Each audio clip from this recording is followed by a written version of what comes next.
Gira voce, che si sia fatto vedere in giro. Devi trovarlo, mi raccomando, vai. Dai, non cominciare così a quest'ora. Alzati e cammina.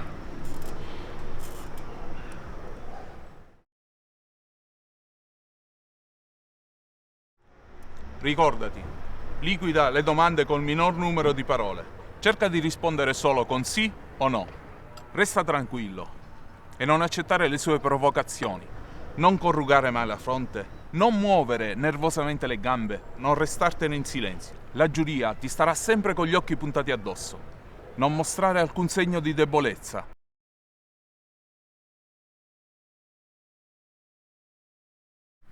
Giuri di dire la verità, tutta la verità, nient'altro che la verità. Lo giuro. Dica le sue generalità, per il verbale. Giuda Iscariota.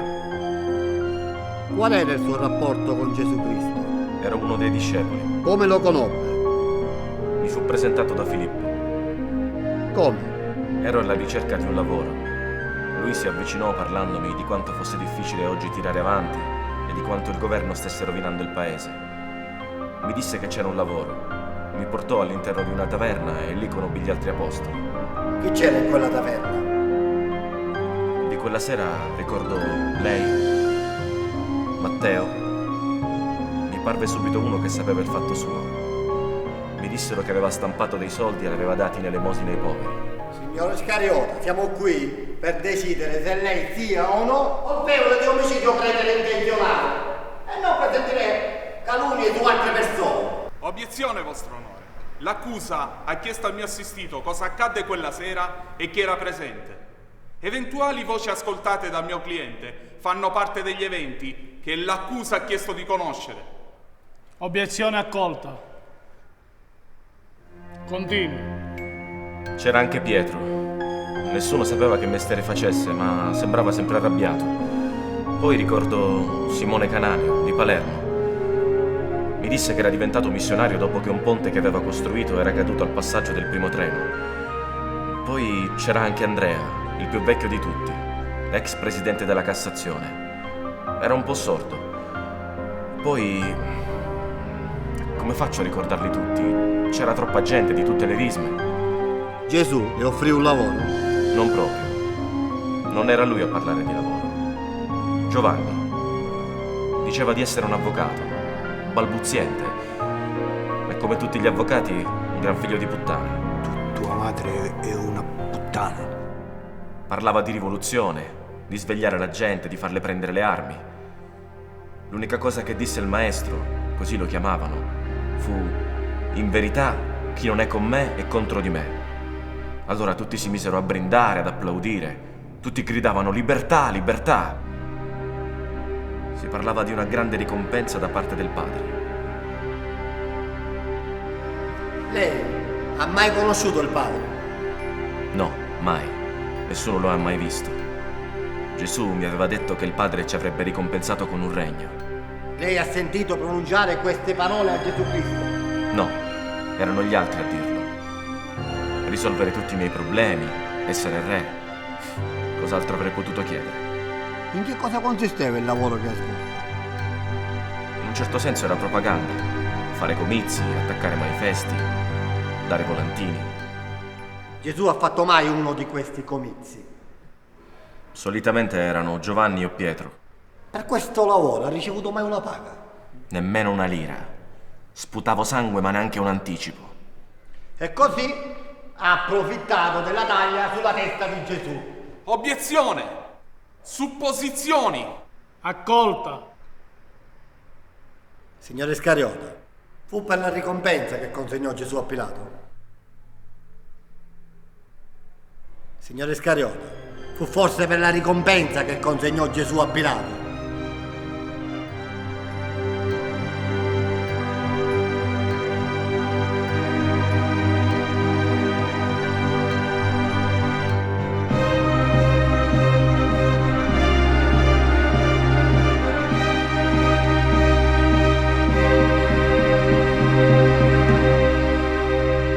Risponda alla domanda.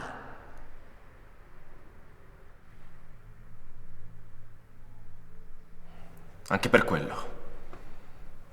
Anche per quello. Ho qui un referto. Si tratta di una ricevuta. Intestata al signor Giuda Iscariote. L'oggetto reca la dicitura prestazione occasionale ed è firmata dalla signorina Maddalena. Signor giudice, vorrei fosse archiviata come prova. Obiezione, vostro onore. Io non sono stato informato dell'esistenza di quel referto. Ma signor giudice, mi è stata consegnata questa mattina. Mi dispiace non aver avuto l'opportunità di avvertire la controparte. Obiezione respinta. Signor Iscariota, lei frequenta donne di facili costumi? Sì. E ha speso tali soldi con queste donne? In parte. Lei lo sa che questo è favoreggiamento della prostituzione? Obiezione! Non ho altre domande?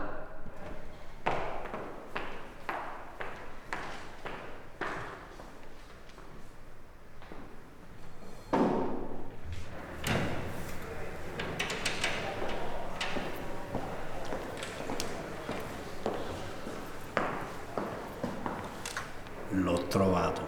Ottimo lavoro, Lazzaro. Avvocato, crede di riuscire a sbrigarsi prima che il gallo canti 3 volte? Mi perdoni, vostro onore. Non ho nessuna domanda. Signor Iscariote, può accomodarsi.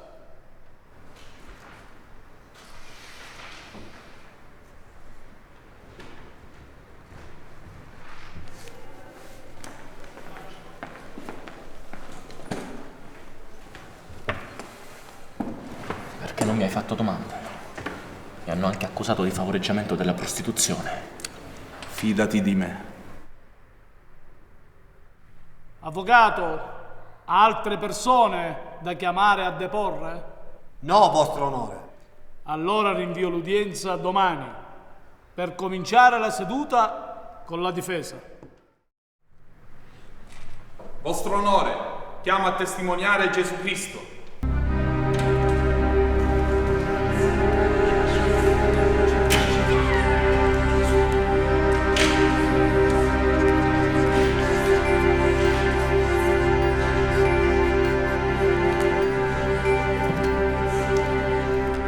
Avvocati, venite qui un momento. Avvocato, cosa sta succedendo? Ho chiamato a deporre Gesù Cristo. Ma quello non è Gesù. Gesù è stato crocifisso la settimana scorsa. Lui è Gesù. Era fermo ad Eboli, all'imbocco della Salerno-Reggio Calabria. Lui è solo un sosia. Lui è Gesù. Tommaso, io sono il Cristo. Se non mi credi, metti il dito nel mio costato. Lei stia in silenzio. Avvocato!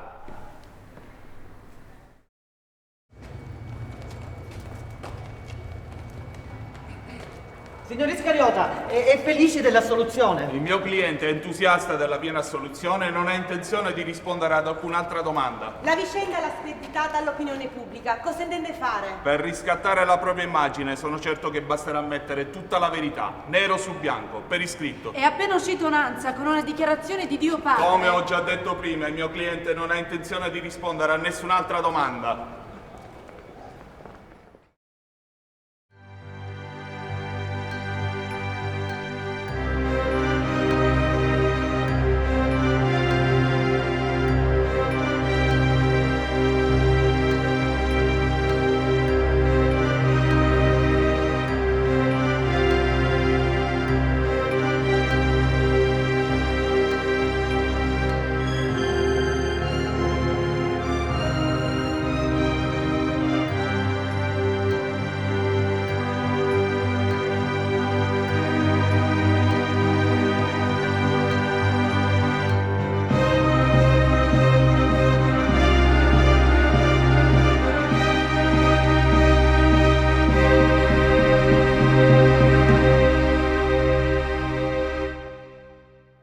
Prossimo caso, lo Stato contro Luca Escosio.